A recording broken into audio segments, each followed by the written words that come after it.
Con el panorama competitivo del mercado del streaming cada vez más feroz, es natural que surjan algunas preguntas sobre el tema, entre ellas, ¿cómo ha conseguido Netflix crear una ventaja tan competitiva sobre sus competidores? ¿Por qué todas estas empresas han tardado tanto en entrar en este mercado? Y lo más importante, ¿perderá Netflix su hegemonía? Y de esto es exactamente de lo que vamos a hablar en el video de hoy. Recientemente, el legendario empresario e inversor Barry Diller, uno de los nombres más importantes del sector de los medios de comunicación en Estados Unidos, hizo una interesante declaración que nos ayuda a entender por qué Netflix está tan por delante de sus competidores. Él dijo: Netflix ganó esta guerra hace años. Son los únicos que tienen la escala y el impulso necesario para mantener estas inversiones lunáticas en contenidos. Un paréntesis interesante sobre Barry es que en 2016 predijo que Jeff Bezos se convertiría en el hombre más rico del mundo entre 5 o 6 años. Lo dicho y hecho, en 2020 Jeff Bezos se convirtió en el hombre más rico del mundo según la revista Forbes, exactamente como Diller había predicho. Pero volviendo al streaming, el discurso de Diller explica un punto muy importante del que quizás no te hayas dado cuenta: el hecho de que Netflix lleve casi una década sin competidores, un fenómeno similar a lo que ocurrió con Jeff Bezos y AWS, que estuvo 7 años sin competidores. En cualquier mercado, un buen empresario puede construir una ventaja competitiva considerable operando durante tantos años sin competencia, y cuando esos son Jeff Bezos y Reed Hastings, el resultado es el que todos ya conocemos: el dominio del mercado. Por ponerlo en contexto, el servicio de streaming de Netflix empezó a funcionar en enero del 2007, 10 años después de que Reed Hastings y Mark Randolph fundaron la empresa. Antes de eso, el objetivo y la principal fuente de ingresos de la empresa era el alquiler de DVD por correo, un mercado en el que competía directamente con la entonces poderosa Blockbuster, la mayor cadena de videoclubs de Estados Unidos. Y para los espectadores más jóvenes, antes, si querías ver una película en casa, tenías que ir a un videoclub, elegir una película y alquilarla. Y una vez vista la película, había que devolverla en un plazo determinado. El problema era que si te retrasabas en la devolución, tenías que pagar una multa. Y como mucha gente acababa olvidándose de devolver la película a tiempo, Blockbuster ganaba millones de dólares solo con esta tasa.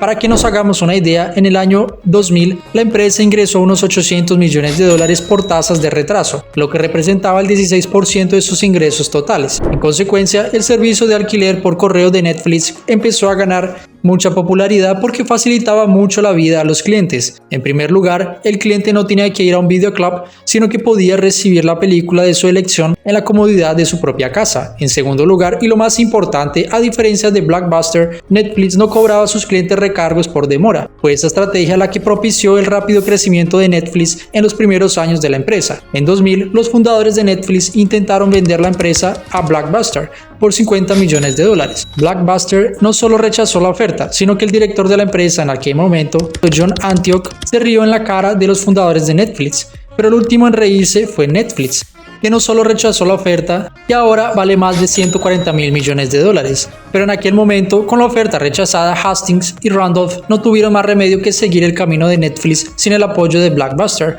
En aquel momento, Blockbuster tenía 9.000 unidades y facturaba 5.900 millones de dólares. Netflix, por su parte, era solo una startup que muchos pensaron que no sobreviviría cuando estalló la burbuja de Internet en 2000. 10 años después ha ocurrido lo contrario.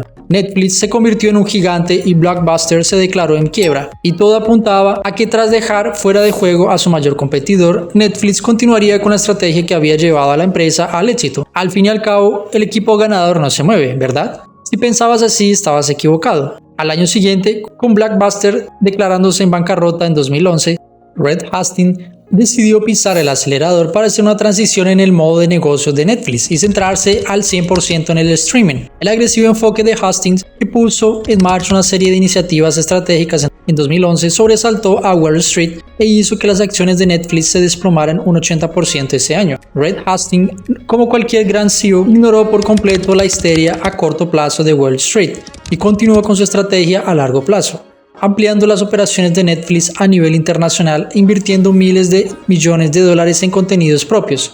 Las preocupaciones del mercado sobre la pérdida de liquidez debido a las elevadas inversiones en contenidos propios resultaron completamente infundadas, ya que los contenidos originales de Netflix han sido una de las principales ventajas competitivas de la empresa. Fue sencillamente una jugada brillante de Hastings. que previendo que sus competidores podrían sacar grandes tajadas del catálogo de Netflix, les hizo tomar la decisión de invertir en la producción de sus propias series de éxito. La estrategia de Netflix resultó ser extremadamente exitosa y acabó generando un círculo virtuoso de crecimiento. Cuanto más éxito tiene sus propias producciones, más gente se suscribe a Netflix. Con más abonados en la plataforma, se generan más ingresos, y cuantos más ingresos se generan, más invierte la empresa en producir nuevas series y películas. Además, otro punto importante en la estrategia de la empresa fue la creación de una plataforma global de producción de contenidos. Si lo piensas, varias series de éxito lanzadas por Netflix en los últimos años se produjeron fuera de Estados Unidos. En el caso de La Casa de Papel de España, Dark de Alemania, Peaky Blinders en Inglaterra y Round 6 de Corea del Sur, entre otros éxitos de la plataforma, teniendo en cuenta que de los 232.5 millones de usuarios de Netflix, casi el 70% son de fuera de Estados Unidos. La estrategia de contenidos globales demostró ser la correcta, pero las cosas están cambiando como hemos visto. Netflix no se ha conformado con el hecho de no tener competidores y ha invertido mucho en construir sólidas ventajas competitivas en los últimos años, haciendo la vida extremadamente difícil a los nuevos competidores. Sin embargo, el panorama ha empezado a cambiar recientemente. En abril del 2002, por primera vez en 10 años, Netflix registró una caída de abonados. El anuncio de que la plataforma había perdido 200.000 abonados en el primer trimestre del año frente a las expectativas del mercado de un aumento de 2 millones de abonados hizo que las acciones de la compañía se desplomaran un 35% en un solo día, lo que supuso una caída de 54.000 millones de dólares en su valor de mercado. Según los ejecutivos de Netflix, el principal factor que influyó negativamente en el número de abonados fue la retirada de la empresa del mercado ruso debido al conflicto con Ucrania. En el trimestre siguiente, otra caída, esta vez en 927.000 abonados. La reacción de mercado, sin embargo, no fue tan drástica como la última vez, ya que esperaba que Netflix perdiera 2 millones de abonados. Uno de los factores que contribuyeron al resultado superior del esperado fue el enorme éxito de la cuarta temporada de Stranger Things y el crecimiento del número de abonados en Asia y Latinoamérica. Aunque las cifras animan a los inversores, cabe señalar que es la primera vez en su historia que Netflix registra 2 trimestres consecutivos de caída del número de abonados. Así que ante un nuevo escenario desafiante de caída del número de abonados, Netflix se vio obligado a tomar medidas. Algunas de ellas no tardaron en dar que hablar, como en el caso del fin del uso compartido de contraseñas y la creación de un plan con anuncios. Desde entonces, las acciones de la compañía, que habían caído más de un 60% a lo largo del 2022, han empezado a recuperarse gradualmente y en 2023 suben alrededor de un 6% en lo que va del año. Aparte del conflicto de Ucrania y del empeoramiento del escenario macroeconómico mundial, con un aumento de la inflación y de los tipos de interés, Netflix también se ha enfrentado a una competencia cada vez mayor. En los últimos años, grandes actores con miles de millones de dólares para gastar como Apple, Amazon, Warner y Disney han empezado a invertir aún más en este mercado. Para hacernos una idea, en marzo del 2022, Amazon compró uno de los mayores estudios de Hollywood, MGM, por más de 8.000 millones de dólares, aumentando el catálogo de películas y series para los suscriptores de Prime. Definitivamente los días de Netflix nadando en el sector del streaming parecen haber terminado. ¿Será este el fin de su hegemonía? Déjanos tu opinión en los comentarios y no olvides, si te gusta este contenido, deja un like y suscríbete al canal.